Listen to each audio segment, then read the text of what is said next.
Salut les amis, j'espère que vous allez bien, moi je pète le feu, on se retrouve pour une nouvelle vidéo sur Dragon Ball et aujourd'hui on va papoter ensemble de nouvelles informations sur des personnages qui sont présents dans le film Dragon Ball Super Broly, puisque comme vous le savez, chaque mois ce site officiel du film nous présente des personnages qui sont présents dans le film et ce mois-ci c'est plutôt intéressant puisque c'est les parents qui sont mis à l'honneur avec Bardock, Guinée, le roi Cold et le roi Vegeta, mais pas que, ce Saiyan méconnu, Beat. Et je vous vois venir les petits cochonous, ce n'est pas BITE, c'est Beerts, B-E-E-T-S. D'ailleurs, on va commencer par lui. C'est un Saiyan qui vit sur la planète Vegeta. Ce n'est pas un guerrier, il travaille en tant que membre de l'équipage des lancements et des atterrissages des vaisseaux. Et pour le coup, même si son chara-design est totalement flingué, j'apprécie ce Saiyan pour une seule chose, le fait que ça soit un Saiyan et que ce n'est pas un guerrier. Ça ouvre une branche supplémentaire sur la civilisation Saiyan pour tout simplement nous montrer que c'était une planète qui devait avoir différents métiers pour vivre tout simplement. Il y avait des McDo avec le menu XXL grosse queue pour les Saiyans bien chibrés, ou alors le Paul Saiyan quand t'avais pas de thunes, pas d'emploi. Tu vois, il y avait vraiment quelque chose de plutôt intéressant, et le fait que Beats a ce chara-design un petit peu genre apeuré, flippette, ça va être le personnage qui va accompagné par Agus sans son accord, sans son consentement, il va être obligé, forcé à mon avis, et surtout je pense que ça va être un mec qui va amener une touche supplémentaire à l'histoire, et pas n'importe laquelle, celui qui va créer ou aider à la création du collier de Broly pour contrôler la puissance du fils de Paragus. On continue avec le personnage de Guinée, une Saiyan vivant sur la planète Vegeta, mère de Kakaroto et Raditz. Elle possède un caractère extrêmement doux, ce qui est rare pour une Saiyan. Alors là c'est très intéressant parce qu'au final, sa description est très vague et pourtant pour ceux qui ont lu Dragon Ball Minus, il y a beaucoup plus intéressant à dire sur le personnage de Guinée, comme le fait qu'elle faisait partie de l'élite de l'escadron de Bardock. En fait, là où j'en viens, c'est qu'on nous dit le plus gros point du personnage de Guinée, le fait que ça soit une Saiyan extrêmement douce, ce qui est rare chez une Saiyan, mais on nous dit pas plus, pas moins, et c'est dommage parce que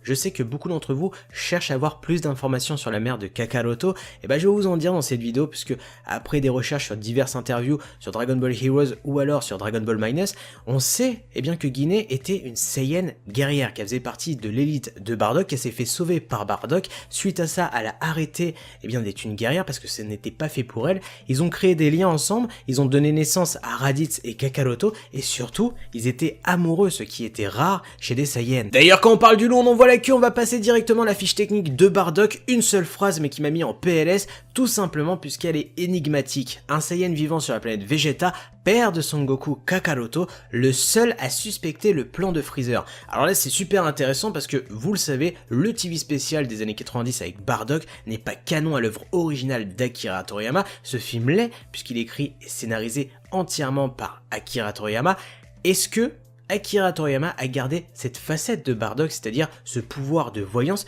lui permettant d'aller au casse-pipe face à Freezer? Why not? Car pour moi, il n'y a pas 10 000 solutions. Soit Bardock conserve ce don de voyance qu'il hérite dans le TV spécial dans ce film, donc en gros, on a les mêmes événements qui se passent à 2-3 couilles près, ou alors on a un Bardock qui réfléchit, qui observe la famille de Freezer, le roi Cold et Freezer, en parallèle de ses missions, ce qui va l'emmener directement à cette scène finale, c'est-à-dire essayer de sauver sa race, pour sa famille et pour son peuple. On passe maintenant au roi Vegeta, roi des Saiyans, père de Vegeta. Il est le roi Cold et Freezer qui utilisent les Saiyans comme des marionnettes, et j'attends énormément de ce personnage, un personnage qui va totalement merder, j'ai envie de dire. Pourquoi? Parce qu'on le voit dans différents trailers, le roi Vegeta a beaucoup d'espérance envers son fils qui serait la clé de la défaite de la famille de Freezer lui-même, qui pourrait libérer les Saiyans dans un futur proche. Au final, il va totalement se foirer parce qu'il aurait pu avoir l'opportunité de sauver son peuple plus rapidement avec le pouvoir de Broly, mais ce con va décider par tout simplement jalousie, envoyer Broly sur une planète lointaine pour donner le bon ticket à son fils. Sauf qu'en faisant ça, au final ça va peut-être amener la déchéance et surtout la disparition de la planète Vegeta qui va se faire péter quelques semaines plus tard. En fait là où j'en viens, c'est que le roi Vegeta a sa part de responsabilité sur la disparition de la planète Vegeta, parce que s'il aurait gardé Broly, même enfant bébé en Ozaru, Broly aurait eu la puissance nécessaire pour en finir avec le roi Cold et Freezer, même s'il n'avait pas le contrôle de son Ozaru et que quelques Saiyans auraient péri suite à cet affrontement, la planète Vegeta aurait été sauvée et finie de l'emprise du roi Cold et de Freezer sur les Saiyans. En parlant du roi Cold, on termine par sa fiche technique, empereur démoniaque qui contrôle les Saiyans par la force et les soumet. Père de Freezer, il dirige l'armée Cold qui deviendra l'armée de Freezer. Et pour le coup, le roi Cold est à mettre dans le même panier que le roi Vegeta, que Bardock, Guinée, un personnage très intriguant, énigmatique, on n'en sait pas grand chose, on sait pas qu'est-ce qu'il a fait dans le passé, on sait juste qu'il a soumis les Saiyans, qu'il a donné son armée à son fils, qu'il est le père de Freezer, mais c'est tout, on sait pas grand chose, et pour moi, juste avec ces personnages, avec Bardock, Guinée, le roi Cold, le roi Vegeta, ça mériterait que si la série Dragon Ball Super reprend en 2019, qu'on ait un